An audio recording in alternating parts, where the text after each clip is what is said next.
Third is very interesting, is known as cookie jar. શું છે? Cookie jar. આ બધા ઘણા બધા સરસ એક્સપેરિમેન્ટ્સ છે.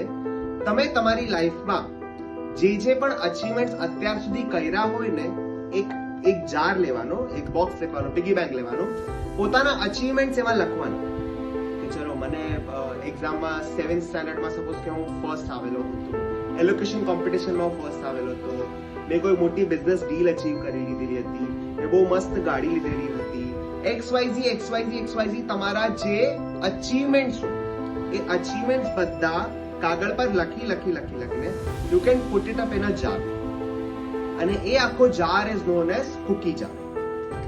એમાં બધા તમારા આપણા અચીવમેન્ટ્સ નાખી દીધા. આ અચીવમેન્ટ નાખ્યા પછી જ્યારે પણ આપણને આ 40% રૂલ વાળો અનુભવ થશે કે મારી આ લિમિટ અહીંયા ખતમ થઈ ગઈ છે, ત્યારે આ જારમાંથી ઓપન કરીને એક વસ્તુ વાંચવાની કે અચ્છા મને આ વસ્તુ પણ મેં અચીવ કરેલી હતી. સેમ મારી સાથે આવું બનેલું હતું કે મને એવું લાગતું હતું કે હું તો આ વસ્તુ અચીવ કરી જ નહીં શકીશ, પણ મેં મહેનત કરી અને હું આને અચીવ કરી શક્યો. Self doubt will get converted into self belief. Come again. Self doubt converted into self belief.